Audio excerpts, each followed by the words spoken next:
Ready? Mr. Speaker, sir, I move the motion of thanks to the Governor for his address to the legislature. Mention has been made in the address about cyclone and famine in some districts. In this connection, I would like to point out that for many years we have had famines and cyclones in some part of the country. So far as our state is concerned, we have had famine either on account of little rain or sometimes too much of it.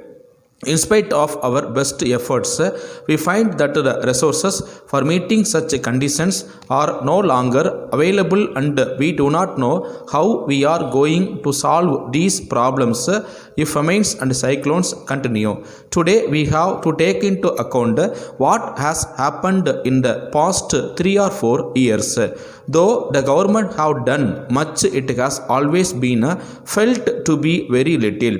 But I think with the experience that the government have in the past, it should be possible for them to go into the question of famine and the possible help that they have to render in future as quickly as possible. I wish to point out that some machinery should be constituted so that the conditions created by famines during the last 4 or 5 years may be studies and it may be decided as to what can be done to give relief to the people as early as possible. I turn to the problem of agriculture. In our country, we should give the greatest attention to agriculture. Whatever may be the size of our population, food has got to be produced. So far as our state is concerned, we have to intensify agricultural operations so that we may be able to grow much more than what we are doing now. If we adopt scientific methods of agriculture and use better manure, I think that it will be possible to increase production. It will be good if production committees are formed in every village. They may see how best we can improve agriculture. The government may help them to promote the sale of improved seeds and better manure. If the government interference is reduced and the people are helped to help themselves, it will create the necessary enthusiasm for development. So far as irrigation projects are concerned, at present no new irrigation projects are taken up and work on the existing projects is being slowed down. In my opinion, slowing down any irrigation project on the ground of want of finance is not a sound policy. The greatest economy can be affected by completing the work so that the fields may be irrigated and production increased. I request that the irrigation schemes may be completed as early as possible, even by borrowing money if necessary. So far as electricity schemes are concerned, the government are trying to manage with the limited resources available.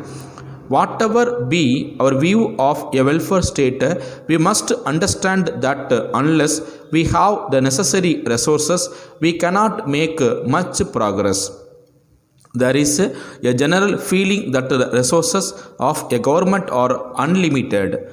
If it is understood that the resources of the government have to come from the people, it will reduce the demand on the government to take up this scheme or that. At the same time, the interests of no region should be neglected. Minor irrigation schemes should be taken up wherever possible. After attaining independence, we have seen great development taking place in the country. Of course, we desire more progress, but we have achieved so much progress in spite of all difficulties. Letter from Kumaran Publishers, New Delhi, to Messrs. Jack and Company, Chennai. Dear Sirs, it will be a great thing if you can save a lot by reducing your office expenses. For this purpose, we have brought out a publication entitled Scientific Office Management. It will tell you how you can avoid waste in office expenses. We may tell you that the book is the result of a long research made by the author for many years. He is now really recorded as an authority on office management. We are glad to tell you that the book is a unique one of its kind. In the first instance, it was published as a textbook for schools and colleges, but as there was great demand, it has now been revised so as to meet the requirements of office managers. It deals with the problems of office management and gives sound advice on how to meet them. It has not left out anything which should be said, and at the same time, nothing has been shed which is useless for the purpose. As a matter of fact, the book will be a valuable guide to office managers and secretaries. Whatever be your line of business or problem, you are sure to profit by it. Please fill in the enclosed order form and send it to us.